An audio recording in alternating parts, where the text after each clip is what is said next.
शेतकरी मित्रांनो नमस्कार. निसर्ग फार्म स्टेमध्ये आपल्या सर्वांचं मनपूर्वक स्वागत. आज 5 जून आहे, जागतिक पर्यावरण दिन. आणि याच दिवशी आपण आपल्या शेवगा बागेची पंचा छाटणी घेत आहोत. पाऊस काळ जवळ आला आहे, रात्रीच पाऊस आला होता, त्यामुळे आपण आता बऱ्यापैकी सर्व माल आपण काढलेला आहे आणि आता आपण पंचा छाटणी घेत आहोत. तर पंचा छाटणी घेत असताना आपण कशा पद्धतीने छाटणी करत आहोत याबद्दल थोडंसं आपण या ठिकाणी बघूया. हे जे झाड दिसतंय तुम्हाला, ह्याची साधारण 2.5-3 फूट अशी उंची राहील. ही उंची जी आहे ही 3 फुटापासून आहे, जमिनीपासून 3 फूट.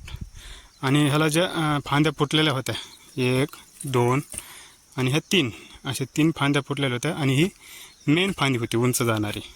तर आपल्याला पंचा छाटणी करत असताना अनेक शेतकरी त्यांना प्रॉपर पंचा छाटणी जमत नाही किंवा काही अपुरं ज्ञान असल्यामुळे पण ह्या गोष्टी घडत असतात. कारण कसं असतं, आपली जी छाटणी आहे त्या छाटणीवरच आपलं उत्पन्न भविष्यात ठरलेलं असतं. कारण आपली जर छाटणी योग्य पद्धतीने जर झाली तर आपल्याला नक्कीच त्यामधून उत्पादन जास्त मिळतं आणि चांगला फायदा मिळतो. तर काय करायचं आहे, आपण जी वरती जी जाणारी फांदी आहे ही डायरेक्ट या ठिकाणी आपण कट केलेली. कारण आपल्याला झाड जे आहे हे जवळपास 5, 6, 7 फुटापर्यंतच त्याची हाईट घ्यायची आहे.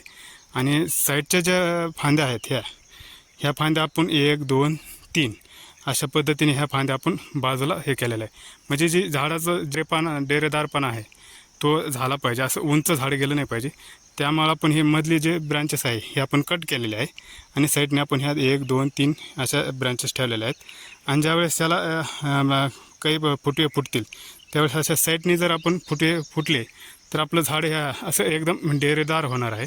आणि डेरेदार झाड झाल्यानंतर आपल्याला भविष्यामध्ये जे शेंगा काढण्यासाठी जे मजूर लागतात ते अगदी कमी प्रमाणात लागतील आणि आपण सहज हाताने त्या शेंगा काढू. अशा पद्धतीने आपल्याला झाडाची कंडिशन ठेवायची आहे.